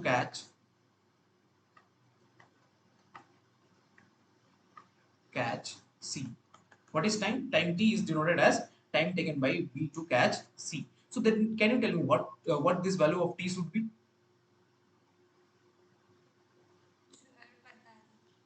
पता नहीं कैसे भाई, बताओ अच्छे से। B to catch C, हाँ। देखो देखो अच्छे से देखो, इसमें इसमें बहुत लोग कंफ्यूज हो गए। डी प्लस एक्स, सोचो अच्छे से, इसलिए मैं बोल रहा हूँ ना। देखो अब एक बात बताओ, एक्स डिस्टेंस क्या है? एक्स को क्या लिख सकता हूँ? V of C into time T लिख सकता हूँ, लिख सकता हूँ, बताओ जरा, है ना? बताओ। d प्लस एक्स को क्या लिख सकता हूँ? d प्लस एक्स को क्या लिख सकता हूँ मैं? क्या मैं लिख सकता हूँ? Velocity of b into time t, बताओ जरा, है कि नहीं? राशि, इज इट? यस। x, तो खुद सोचो, टाइम t में c जो है वो डिस्टेंस x चल रहा है, लेकिन उस टाइम t में जो b है वो distance x, d plus x चल रहा है, तभी तो b कैच कर पाएगा c को एट पोजीशन d। क्लियर है कि नहीं क्लियर है? समझ में आई कि नहीं? समझ में आई कि नहीं आई बात? देखो तुम्हें समझना है एक्चुअली में इसको हो क्या रहा है। बी जो है सी को कैच कर रहा है, दोनों के पास वेलोसिटी दी गई है, नो एक्सेलरेशन है। C after travelling distance x, means c जो है उस टाइम पे एक्स डिस्टेंस ट्रैवल कर रहा है, लेकिन बी जो है वो distance D plus X travel कर रहा है to catch the particular particle at position D over that. समझ में आई ना बात? मतलब सिंपल बेसिक भाषा में समझ में आई कि नहीं है? बताओ, है ना? ठीक, अब दोनों को माइनस करो तो इक्वेशन 1 माइनस अगर इक्वेशन 2 लिखते हो तो क्या आता है तुम्हारे पास कि distance d is equal to velocity of c minus velocity of b divided into time t। ये इक्वेशन आएगा ना तुम्हारे पास। इक्वेशन क्या आता है? सॉरी सॉरी सॉरी सॉरी, उल्टा उल्टा आएगा। Velocity of b minus velocity of c into time t। तो तुम्हारे पास जो टाइम t आया वो कितना आया? Velocity of b minus velocity of c, sorry, तो टाइम t की वैल्यू कितनी आई? Distance d divide by velocity of b minus velocity of c। Clear है कि नहीं क्लियर है? बताओ जरा। तो तुम्हारे पास टोटल टाइम जो है सी कितना ट्रेवल कर रहा है, तो d by v b minus v c, और बी जो है वही साइड टाइम की ट्रेवल कर रहा है, तब जाके ये जो पार्टिकल सी है और पार्टिकल डी है, पार्टिकल बी है इस पोजीशन डी के ऊपर एक दूसरे के साथ मिल पा रहे हैं। समझ में आया कि नहीं आया बात? नहीं नहीं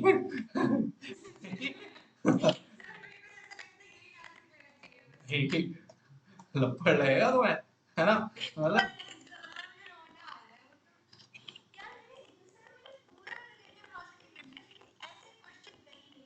तो वही तो बात है ना, ऐसे क्वेश्चन अच्छे टीचर्स के साथ मिलेंगे, है ना? इसलिए तो मेरा नाम है हमारा अनुराग मिश्रा, है ना? ठीक है चलो। Yes, I'm legendary. I'm awesome. Just awesome. People call me awesome. Be awesome. Okay, got it. अब देखो, अभी खत्म नहीं हुआ है खेल, अभी तो गेम शुरुआत हुई है। अभी तो हमें पता करना है speed of B. Speed of B यहाँ पे तुम्हें मालूम ही नहीं है कितनी है, तो टाइम टी की जो असली equation velocity of C put करके देखोगे तो कितना आएगा, D by velocity of B minus 10 आ जाएगा। ये इक्वेशन आया तुम्हारे पास टाइम का, सिर्फ टाइम का। अभी ना तो हमें टाइम पता है, हमें बस डिस्टेंस डी पता है, वेलोसिटी ऑफ ए पता है, और सेपरेशन पता है ए और सी के बीच में, तो बी कैच करता है तो 3D है, और उसी के इक्वेशन के थ्रू हमने लिख डाला ये सब कुछ, है ना? अब देखो, अब समझो। यस ऑफ कोर्स आएगा, मतलब इस तरह से नहीं आएगा, लेकिन इस बेसिस पे आ सकता है। समझ में आया कि नहीं यार? तो तुम्हें एक एक बात आज मालूम चली कि सर अगर वेलोसिटी ऑफ बी और वेलोसिटी ऑफ सी दिया रहा है, तो डायरेक्टली हम डिस्टेंस इनिशियल सेपरेशन के ऊपर रिलेटिव वेलोसिटी का कांसेप्ट लगा सकते हैं, ठीक है ना? और जहां पे पार्टिकल अगर कभी भी तुमसे पूछे कि बी जो है सी को कब कैच करने वाला है, तो टाइम टी लगा दो, टी इज इक्वल टू लिख दो relative velocity of b in c, directly लिखना t is equal to distance initial separation divide by relative velocity. बस बस डायरेक्टली याद रखो, है ना? अच्छा, मतलब उसके लिए तुमने डायरेक्ट, मैं सोचा कि तुम बस इस क्वेश्चन को डायरेक्टली याद रख लो, बस वैसे ही।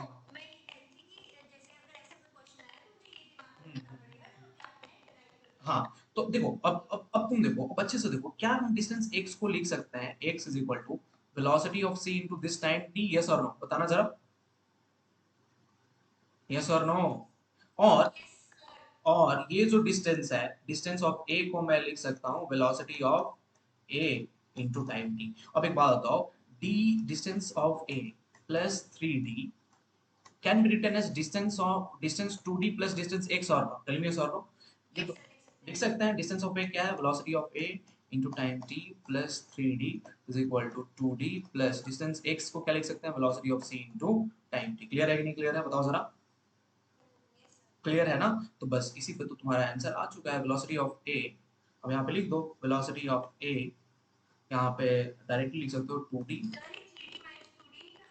नहीं कर सकते हो, मतलब वही मैं बोल रहा हूँ कि डायरेक्टली आप लिख सकते हो। मैं एक एक चीज तुम्हें दिखाना चाहता हूँ, इसलिए मैं ऐसे लिख रहा हूँ 2d plus velocity of c कितनी होगी, वेलोसिटी ऑफ c तुम्हें दी गई है 10 मीटर पर सेकेंड, सो 10, और टाइम कितना दिया, टाइम आ रहा है तुम्हारा distance d by velocity of b minus 10, वर्ड और नॉट, ठीक है, is equal to 3d plus जो लास्ट में तुम्हारे पास टाइम वेलोसिटी ऑफ a जो है तुम्हारे पास है 5 into D by B of B minus 10, ये तुम्हारे पास नेट इक्वेशन आ रहा है। जब इक्वेशन लिखोगे तो इक्वेशन क्या आ जाएगा तुम्हारे पास, 3d minus 2d is equal to क्या लिख सकते हो, 10 minus 5, okay, 10 minus 5 distance d by velocity of b minus velocity of like minus 10। अब इसको लिखोगे आंसर खुद पे खुद आ गया। समझ में आया कि नहीं यार? देखो डिस्टेंस d तुम्हें दिया ही हुआ है, तो वेलोसिटी भी in terms of distance d, यहाँ से d निकालोगे कॉमन, यहाँ पे dd कैंसिल हो गया,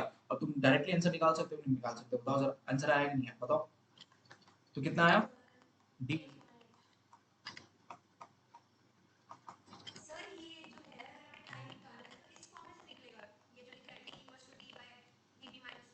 यस यस, तो तुम्हारे पास वेलोसिटी ऑफ b आ गई कितने, 15 मीटर पर सेकंड। देखो तो एकदम से क्लियर हुआ कि नहीं क्लियर हुआ, बताओ जरा।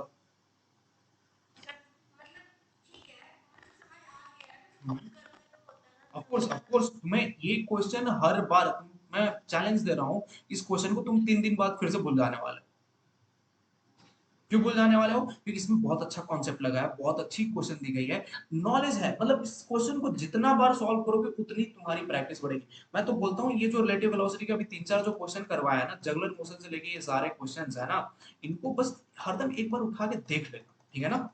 तो तुम्हें याद रहेगा कि कॉन्सेप्ट क्या लग रहा है हर क्वेश्चन के ऊपर। क्लियर है कि नहीं क्लियर है, बताओ जरा। ठीक है ना? अभी खत्म नहीं हुआ है, अभी तो शुरुआत हुआ है ना? चलो अभी आगे आगे आगे बढ़ते हैं। अब डाल दो अगेन एग्जांपल एक, ठीक है? बेसिक बेसिक सा सवाल है ना, बेसिक। अब थोड़े से, हाँ हाँ,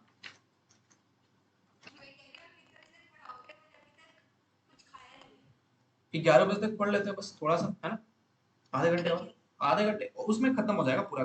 अब देखो, अब तुम्हारे पास बेसिक सवाल है। अब जो इतने सारे मैंने टफ करवा दिए, दो तीन टफ करवाए, तो उससे मेरे को तुम्हारे कॉन्सेप्ट मैंने दे दिया हर चीज का, है ना? अब कॉन्सेप्ट के ऊपर थोड़ी सी अच्छी अच्छी सवाल बना लेते हैं। अब ये relative velocity under motion under gravity है, ठीक है ना? रिलेटिव वेलोसिटी कैसी है? मोशन अंडर ग्रेविटी के क्वेश्चन है, अच्छे अच्छे क्वेश्चन है, ठीक है? अब बनाओ, चलो शुरुआत हो जाता है फटाफट एकदम से, एकदम आवाज, सिर्फ तुम्हें बोलना है आंसर मुंह से, है ना? मतलब कॉपी पेन छूना नहीं है।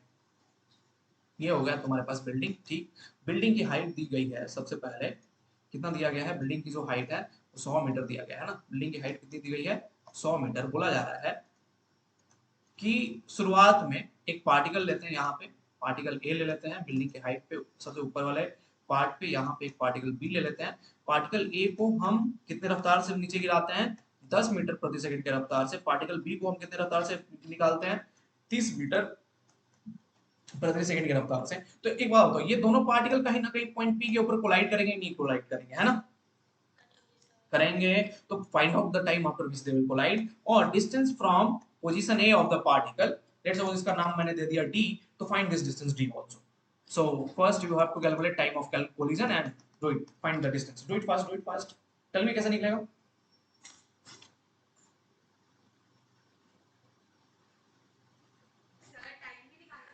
Yes yes yes yes yes, time निकालो। क्या करेंगे इसमें? हम क्या ग्राउंड पे ऑब्जर्वर को मानेंगे या किसी एक पार्टिकल के ऊपर ऑब्जर्वर को मानेंगे? कौन सा इजी रहेगा? हम ग्राउंड पे ऑब्जर्वर को मानेंगे या किसी एक पार्टिकल के ऊपर ऑब्जर्वर को मानेंगे? हाँ, रिलेटिव वेलोसिटी में क्या करना है? ग्राउंड पे लेना नहीं है। ग्राउंड पे लोगे तो क्वेश्चन क्या हो जाएगा? डिफिकल्ट। चीटा मान लो ए के ऊपर बैठा हुआ है, ठीक है ना? चीटा कहाँ पे बैठा हुआ है? ए के ऊपर, है ना? तो सबसे इजी क्वेश्चन इसी में आते हैं। तो चीटा अगर ए के ऊपर बैठा हुआ है तो velocity of B with respect to a कितनी हो जाएगी? 30 माइनस ऑफ -10 होगी कि नहीं होगी? तो कितनी हो गई? 40 मीटर पर सेकंड, है कि नहीं? बताओ जरा, क्लियर है कि नहीं क्लियर है? यस और नो? हाँ, तो वो भी कर सकते हो, बट मैंने चीटा ए पे बैठाया तो मैं वेलोसिटी ऑफ बी फाइंड करूंगा विद रिस्पेक्ट टू ए। चीटा तुमने बी पे बैठाया तो तुम निकालोगे velocity of A with respect to. Clear है कि नहीं क्लियर है? लेकिन अगर तुम्हें पहले सेलेक्ट, देखो मैं क्वेश्चंस के ऊपर देखो, तुम देख रहे हो मेरे को बना, मैं बना कैसे रहा हूं? मैं पहले सेलेक्ट कर रहा हूं कि मेरा ऑब्जर्वर कहां पे बैठा हुआ है ना? तब मैं डिफाइन कर रहा हूं ये सारे वेरिएबल्स को, क्योंकि that is the most appropriate way to do it. Because जब मैं नेक्स्ट क्वेश्चन दूंगा, थर्ड क्वेश्चन इसी टाइप का, बैठा दो। हाँ, सोचना पड़ेगा तुम्हें, तुम किसी पे बैठा दो आंसर तो सेम आने वाली है तुम्हारी, भाई साहब, है ना? तो किसी एक पे बैठा दो बस। बस, हाँ हाँ हाँ हाँ। तो अब पकड़ लिया चीटा ए पे, तो मैंने velocity of B with respect to A find out कर दिया। अब एक बात बताओ, ये मोशन अंडर ग्रेविटी है कि नहीं? ग्रेविटी है कि नहीं? तो अगर मोशन अंडर ग्रेविटी, तो पहले से ही एक्सेलरेशन दोनों पार्टिकल्स का प्रेजेंट है, तो निकाल दो acceleration relative of B with respect to a. कितना आएगा? Velocity of acceleration of b कितनी होती है? So a of B minus a of a आ जाना चाहिए। ए ऑफ बी कितना होता है? माइनस जी होगा, माइनस ऑफ ए ऑफ ए भी तो माइनस जी के बराबर ही होने वाली है ना? बताओ। यस। तो relative acceleration under motion under gravity दो पार्टिकल्स का कितना होता है? 0 होता है। ये हरदम याद रखो, मेरे से इंटरव्यू में क्वेश्चन पूछा था, मैं रॉन्ग आंसर दिया था, मैं बोला था सर माइनस जी होना चाहिए, माइनस जी होना चाहिए, 0 होता है। समझ में आया कि नहीं आया बात? माइनस जी बोला था मैंने, समझ लो। तो इसी से मतलब, इसलिए मैं मतलब बहुत सारे अलग अलग इधर उधर क्वेश्चन से इंटरव्यू वगैरह देते रहता हूँ, ताकि मेरे को मालूम चले कि मेरे डिफेक्ट। क्लियर है कि नहीं क्लियर है, बताओ। ठीक, तो अब देखो, अब निकाल दो यहाँ से टाइम टेकन, ठीक है? अब बोल रहा है time taken by A to collide B, तो इसका मतलब time taken by A to collide B कितना हो जाना चाहिए, टाइम टी। ये जो टाइम टी है, टाइम टी कितने के बराबर होगी, एक्सेलरेशन तो है नहीं, तो टोटल डिस्टेंस 100 मीटर को हम ट्रैवल क्या करेंगे, velocity of B with respect to a के रिस्पेक्ट में ट्रैवल करेगा ना, तभी तो पॉइंट पी के ऊपर लेस टाइम में कोलाइड कर जाएगा, है कि नहीं, बताओ जरा, है ना। Velocity of B with respect to a, या 40 कितना टाइम, तो 0.5 सेकंड।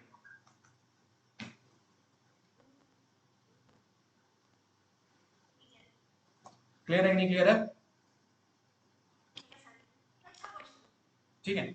अब देखो, अब तुम, हाँ, अब डिस्टेंस डी निकाल सकते हो ना, डिस्टेंस डी क्या होगा, अब यहाँ पे एक बड़ा अच्छा सा चीज तुम्हें देखना है कि डिस्टेंस डी जब तुम निकालने जाते हो तो तुम्हारे पास दो चीजें, इनिशियल वेलोसिटी ऑफ ए जो है वो ऑलरेडी डाउन डायरेक्शन में प्रेजेंट है, डी जो है ऑलरेडी डाउन डायरेक्शन में प्रेजेंट है, तो मान लो चीटा को तुमने पकड़ा हुआ है रेफरेंस फ्रेम, ठीक है, तो तुम जो मेजरमेंट कर रहे हो सारे के सारे डाउन डायरेक्शन में कर रहे हो, तो माइनस डी लिखोगे, minus D is equal to क्या लिखोगे, -10, -10, टी जो है 2.5 सेकेंड है, minus half of g which is 10 into t square which is 2.5 square, जब लगा दो,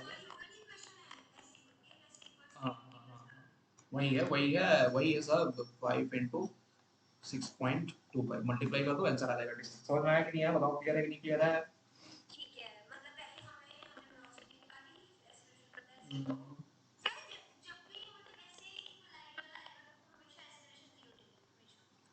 मोशन अंडर ग्रेविटी पे एक्सेलरेशन जीरो होगी, यहाँ पे देखो मोशन अंडर ग्रेविटी, दोनों की वैल्यू, हाँ दोनों की वैल्यू जी है, इसी की वजह से ऐसा हो रहा है, अगर हम स्ट्रेट पाथ ले लें तो हमें क्या पता कि जीरो होगी कि नहीं होगी, वो तो सब्सट्रैक्शन से मालूम करेगा ना, अगर दोनों की एक्सेलरेशन सेम डायरेक्शन में सेम है तो क्या होनी चाहिए, रिलेटिव एक्सेलरेशन जीरो होनी चाहिए, है कि नहीं, अगर डिफरेंट है तो नहीं होगी जीरो। क्लियर है या नहीं है, नहीं, वेलोसिटी अपोजिट डायरेक्शन में कौन कहा है एक्सेलरेशन, एक लिए एक्सेलरेशन कहाँ प्रेजेंट है, तुम देखो मोहतरमा, अरे भैया तुम हमारी जान ले लोगी किसी दिन, हाँ मतलब इतना चिल्ला रहा हूँ, इसकी ए की जो एक्सेलरेशन है वो कहाँ है, माइनस जी डाउन डायरेक्शन में प्रेजेंट है, बी के लिए जो एक्सेलरेशन है वो कहाँ प्रेजेंट है, माइनस जी डाउन डायरेक्शन में प्रेजेंट है कि नहीं, दोनों सेम डायरेक्शन में सेम एक्सेलरेशन प्रेजेंट है कि नहीं है, क्लियर है ना, ठीक, चलो आगे बढ़े। हम्म, जल्दी जल्दी जल्दी आगे, एग्जाम्पल, किसी का नन्ना मुन्ना सा भाई है, ठीक है, एक नन्ना मुन्ना सा भाई है, दे दिया, चलो दे दिया, मैंने बोल दिया, there is a Gotti over here and this particle is dropped, Bohemia, and there is a particle in the town, it's moving at 20 meter per second, initial separation between both of these is how much, let's call it, okay. I want to rap like Bohemia. It's not possible. I want to rap physics in terms of Bohemia. It's awesome, man. Bohemia's voice is very, very good. Okay, so particle A को हम drop कर रहे हैं इस बार हमने क्या किया, यहाँ पे इनिशियल वेलोसिटी प्रोवाइड की थी पार्टिकल को, यहाँ पे हमने क्या बोल दिया, ड्रॉप कर रहा है, वही तुम्हें फाइंड आउट करना है कि किस पॉइंट पे, कहाँ पे, किस टाइम पे कोलाइड कर रहा है दोनों के दोनों, जल्दी से बता दो मेरे को।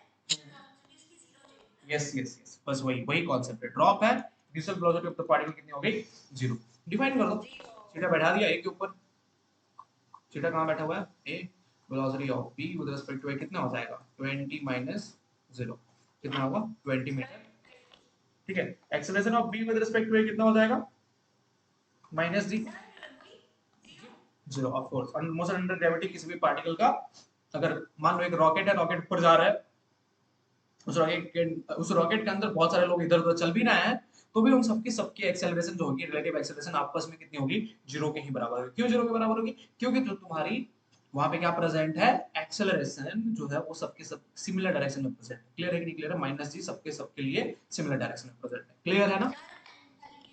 हाँ, तो टाइम आ जाएगा कितना, 60/20 कितने के बराबर है, 3 सेकेंड, डिस्टेंस निकाल लोगे ना,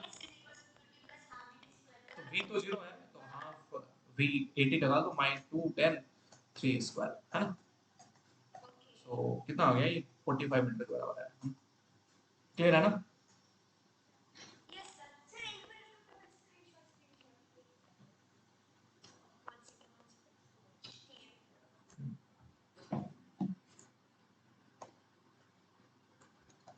ठीक है लाल मीन्स अब जो शुरुआत होता है ये है शुरुआत क्वेश्चन के अच्छे अच्छे।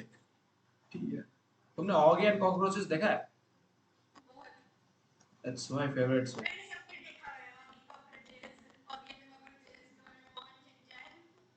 मेरा फेवरेट शो था बेन 10। बंद कर दिया कार्टून नेटवर्क ने कुछ दिनों बाद। मैं उसको इंजीनियरिंग के टाइम तक देखता था। अभी भी देखता हूँ छोटा भी। ए इज इक्वल। ठीक है अब देखो एक लिफ्ट दी गई है। लिफ्ट जो है लिफ्ट 10 मीटर प्रति सेकंड की रफ्तार से ऊपर की ओर जा रही है और एक्सेलरेशन दिया गया है। एक्सेलरेशन भी लिफ्ट की कितनी दी गई है 2 मीटर पर सेकंड स्क्वायर। इस लिफ्ट के अंदर एक सुंदर कन्या है। ठीक है अब आई सुंदर कन्या। आए, सुंदर कन्या। अब सुंदर कन्या खड़ी है इस लिफ्ट के ऊपर। ठीक है ना। इस लिफ्ट में भी इस पर्टिकुलर एक फ्लोर के ऊपर खड़ी है। ठीक है जिसमें फ्लोर की हाइट दी गई हुई है कितना तो 24 मीटर। कितना दिया हुआ है फ्लोर का हाइट 24 मीटर। ठीक है ना। अब यहां से वो क्या कर रही है एक कॉइन को ड्रॉप कर रही है। क्या कर रही है एक कॉइन को ड्रॉप कर रही है। क्वेश्चन बोल रहा है कि अगर वो कॉइन को ड्रॉप कर रही है तो ये क्या कॉइन इस पर्टिकुलर लिफ्ट ऑफ द मतलब जो फ्लोर है लिफ्ट का उसको हिट करेगा है ना। बताना जरा करेगा कि नहीं करेगा। अरे ये सर नो करेगा 100%। तो तुम्हें बताना है कि after which time this coin will hit the particular surface of the. Sign convention में पहले सोचो अच्छे से इस क्वेश्चन में। हम्म।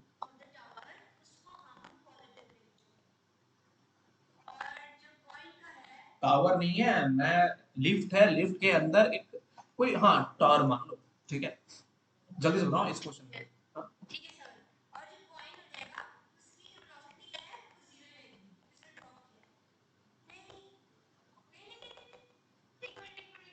सोचो अच्छे से। अब देखो वो लिफ्ट की वेलोसिटी है ऊपर की ओर।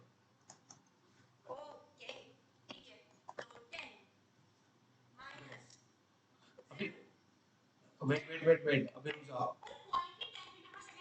नहीं यही यही बात यही चीज समझना है। यही चीज तो खलनायक है इस क्वेश्चन में है ना। कि हमारे पास यहाँ पे क्वेश्चन बहुत तगड़ा दिया हुआ है। क्वेश्चन इस तरीके से तगड़ा दिया हुआ है क्योंकि हमें समझना है होता क्या है। सबसे पहली बात तो देखो अगर तुम कार में बैठे हो। ठीक है अगर तुम कार चला रहे हो दौड़ा रहे हो कार को है ना।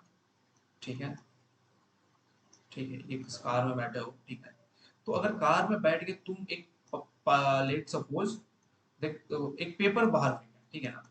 अगर कार की वेलोसिटी दी गई है एक्सेलरेशन दी गई है अगर तुमने पेपर एक बाहर फेंका तो उस पेपर के ऊपर ये जो बाहर आने वाला पेपर है ठीक है ना उसके ऊपर दो ही चीजें उसके ऊपर सिर्फ दो चीजें ट्रांसफर होती हैं।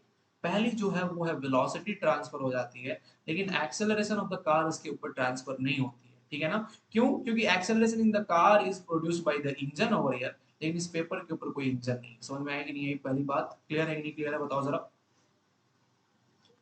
क्लियर। तो क्या हुआ कि अगर हम एक मतलब कार जो है कार किस तरह का फ्रेम हो गया नॉन इनर्शियल फ्रेम हुआ कि नहीं हुआ है ना। क्यों दो तरह के फ्रेम होते हैं याद रखना। एक होता है इनर्शियल फ्रेम एक होता है नॉन इनर्शियल। इनर्शियल फ्रेम उसको कहेंगे जिसमें कांस्टेंट वेलोसिटी हो या रेस्ट पे फ्रेम हो है ना दो केसेस। और नॉन इनर्शियल कब होगा जब तुम्हारे पास एक्सेलरेशन प्रेजेंट हो। लॉज ऑफ मोशन में बहुत अच्छे से इसको समझाने वाला हूं तो इसको नहीं लाते हैं हाँ, है ना। अभी बस इतना समझ लेते हैं कि अगर कार है कार के पास एक्सेलरेशन है वेलोसिटी है उसके अंदर से कोई एक ऑब्जेक्ट थ्रो करते हो तो उस थ्रो उसके ऊपर उस ऑब्जेक्ट के ऊपर वेलोसिटी v आने वाला है। मींस वेलोसिटी ट्रांसफर होने वाली है लेकिन एक्सेलरेशन उसके ऊपर ट्रांसफर नहीं होने वाली है। लेकिन ये भी तब पॉसिबल है जब हम इन दोनों की motion with respect to ground define करें। किसके रिस्पेक्ट में डिफाइन करें टू ग्राउंड। एक बात तुम अगर बस चलते हुए बस में चलते हुए बस से कूदते हो तो क्या करते हो सबसे पहले तुम्हारे पास एक्सेलरेशन रहता है या वेलोसिटी सिमिलर डायरेक्शन ऑफ अगर तुम बस से जंप मारते हो बस चल रही है किसी डायरेक्शन में वेलोसिटी v के साथ एक्सेलरेशन के साथ। ठीक है तो जब तुम जंप मारते हो तो क्या तुम उस वेलोसिटी के साथ आगे की ओर दौड़ते हो कि नहीं दौड़ते हो बताओ जरा। दौड़ते हो ना, क्यों दौड़ते हो? क्योंकि तुम्हें मालूम है अगर मैं सडनली स्टॉप हुआ तो मेरे टांग टूट जाएंगे, है कि नहीं? है कि नहीं, बताना जरा। क्यों? क्योंकि अचानक से तुम इनर्शिया ऑफ मोशन से इनर्शिया ऑफ रेस्ट में आने के लिए रेस्ट में आने के लिए कोशिश करोगे, किसके रेस्पेक्ट में? तो ग्राउंड के रेस्पेक्ट में। समझ में आया कि नहीं ये बात? क्लियर है कि नहीं क्लियर है? तो इसलिए हम बोल रहे हैं कि जो ट्रांसफर होगी वो किसके रेस्पेक्ट में वेलोसिटी v ट्रांसफर होगी, तो ग्राउंड के रेस्पेक्ट में वेलोसिटी v ट्रांसफर हो जाएगी। इतना तो समझ में आया कि नहीं आया, बताओ, है ना? लेकिन यहाँ पे अगर हम इस लिफ्ट को पकड़ते हैं और अगर हम इस पूरे केस को अगर हम ग्राउंड के रेस्पेक्ट में बनाएंगे तो ये सबसे टफेस्ट क्वेश्चन बनेगा। लेकिन अगर हम कुछ एक तरीका लगाएंगे, उस तरीके लगाने के पहले पहले इस पॉइंट को तुम मेंशन करो क्या, कि only velocity is transferred, only velocity, क्या लिख लो, कि only velocity is transferred but no acceleration is transferred for relative motion of bodies with respect to ground। क्या मैं बोला कि only v is transferred, then but no transfer of acceleration with respect to ground. Right और not? देखो मैंने इस तरह का एक क्वेश्चन करवाया था तुम्हें सबसे पहले जब रिलेटिव वेलोसिटी के बारे में बताया था, है कि नहीं? करवाया था ना, इस तरह का एक बताया था ना। एक अच्छा सा बहुत अच्छा क्वेश्चन, उसमें बहुत सारे पार्टिकल्स मैंने एक साथ कंसीडर किए थे समझाने के लिए। तो देखो मेरे क्वेश्चन इसी तरह के रहेंगे, वो तुम्हें लगेंगे कि अरे सर इतना टफ लेवल पे क्यों जा रहे हैं। टफ लेवल पे इसलिए जाता हूँ ताकि कॉन्सेप्ट पूरी तरह से क्लियर हो जाए। ये वाली क्वेश्चन है ना, ये वाली पर्टिकुलर क्वेश्चन है ना।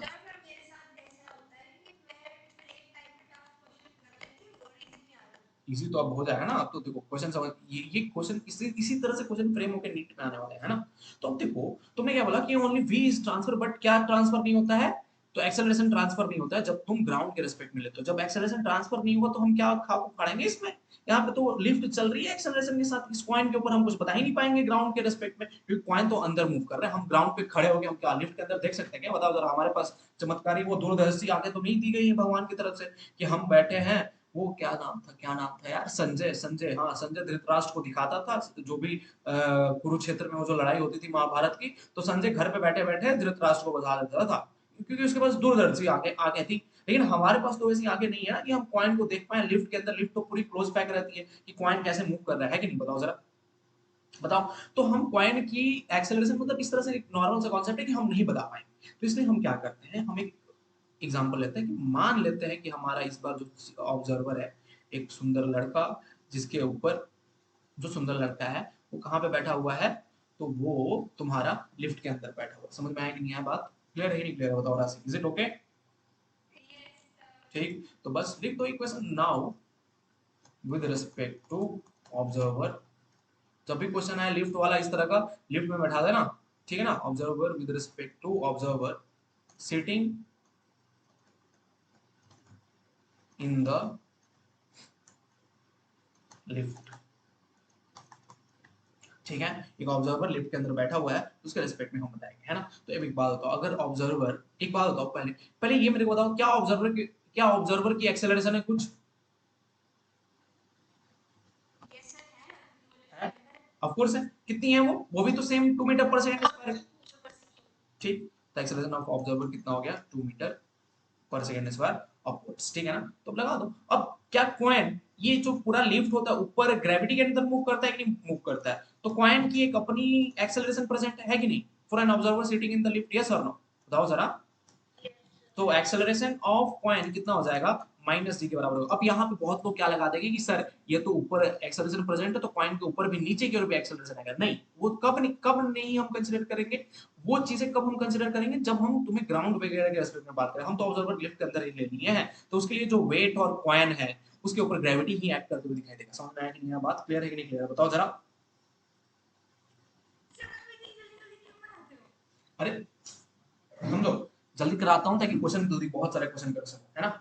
क्लियर है कि नहीं क्लियर है, बताओ। ठीक है, मैं क्या बोला, मतलब सिंपल भाषा में आसान भाषा में यही बात है कि सर अगर आप ग्राउंड पे ऑब्जर्वर पोजीशन, ठीक है, तो मतलब जो ग्राउंड पे अगर ऑब्जर्वर है वो ऑब्जर्व करेगा कि स्यूडो एक्सेलरेशन प्रेजेंट होगा। जब तुम पढ़ोगे उसमें लाइक एनएलएम, हाँ एनएलएम में जब लग जाओगे तो स्यूडो एक्सेलरेशन का कॉन्सेप्ट आ जाता है, लेकिन स्यूडो एक्सेलरेशन किसके रेस्पेक्ट में है? तो वो ऑब्जर्वर इन द लिफ्ट के रेस्पेक्ट में नहीं है, वो किसके रेस्पेक्ट में है? तो कोई एक ऑब्जर्वर ग्राउंड पे मैंने मान लिया उसके रेस्पेक्ट में है ना, लेकिन यहाँ पे मैंने ऑब्जर्वर को कहाँ बैठा दिया? लिफ्ट के अंदर बैठा दिया, तो उसके लिए तो ये जो पर्सन है वो रेस्ट पे दिखाई पड़ेगा, है कि नहीं पड़ेगा? लेकिन अगर एक ग्राउंड पे ऑब्जर्वर बैठा दिया तो पर्सन मूव करते हुए दिखाई पड़ेगा, यही तो डिफरेंस होती है ना रेफरेंस फ्रेम में, है कि नहीं? तो इसलिए जो कॉइन है, कॉइन के ऊपर जो एक्सेलरेशन ऑफ कॉइन आएगा वो माइनस ऑफ जी आएगा, एक्सेलरेशन वहां पे तुम कंसीडर नहीं करोगे 2 मीटर पर सेकंड स्क्वायर, ठीक है ना? तो अब देखो, अब हम डिफाइन करेंगे कुछ एक नया term, acceleration of coin with respect to observer who which is sitting in the lift, कितना हो जाएगा? Acceleration of coin minus acceleration of observer, होगा कि नहीं होगा बताओ जरा, और यस और नो? क्यों? क्योंकि हमें पता करना है कि कितना टाइम पे ये कॉइन नीचे की ओर फॉल कर रहा है, यस और नो? यही है ना, ये यही पता करना है ना, तो हम किसके रेस्पेक्ट में फाइंड करेंगे? हम फाइंड आउट करेंगे, हाँ ऑब्जर्वर के रेस्पेक्ट में एक्सेलरेशन ऑफ पॉइंट डिफाइन करेंगे, तो एक्सेलरेशन ऑफ पॉइंट कितनी हो गई? Minus of 10, acceleration of observer कितना है? माइनस ऑफ, इन सब वो तो ऊपर की ओर है तो 2 मीटर आ गया, तो कितना तुम्हारे पास नेट एक्सेलरेशन ऑफ पॉइंट आया with respect to observer? 12 meter, minus 12 meter पर सेकंड स्क्वायर। क्लियर है कि नहीं क्लियर है? ठीक, अब पॉइंट को तो ड्रॉप कर रहे हैं तो इनिशियल, वही ना। अब एक बात बताओ, ऑब्जर्व इनिशियल अगर पॉइंट को ड्रॉप कर रहे हैं तो इनिशियल वेलोसिटी कितनी हो गई? 0 हो गई, तो डायरेक्ट लगा दो s is equal to ut plus half 8a square, distance point कितना ट्रैवल करेगा? 24 मीटर, इनिशियल वेलोसिटी है 0, 1 मिनट, इनिशियल वेलोसिटी हो गई 0 into time t plus half, acceleration of point with respect to observer minus 12 है तो उसको 12 ले लो, है ना? और डाउन माइनस 12 भी कंसिडर लो, क्यों? क्योंकि यहाँ पे मैंने एक मिस्टेक की है, पार्टिकल पॉइंट नीचे आ रहा है तो डिस्प्लेसमेंट माइनस 24 लिखना होगा, है ना? T square minus minus cancel, तुम्हारे पास टोटल, क्यों? क्योंकि पॉइंट नीचे क्यों ट्रैवल कर रहा है कि नहीं कर रहा, बताओ जरा?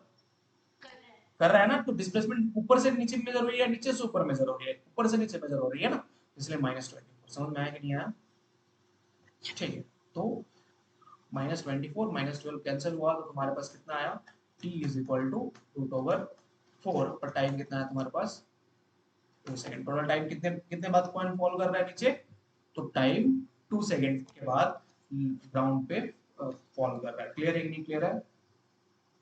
ठीक है ना, बस हो गया तुम्हारा खत्म।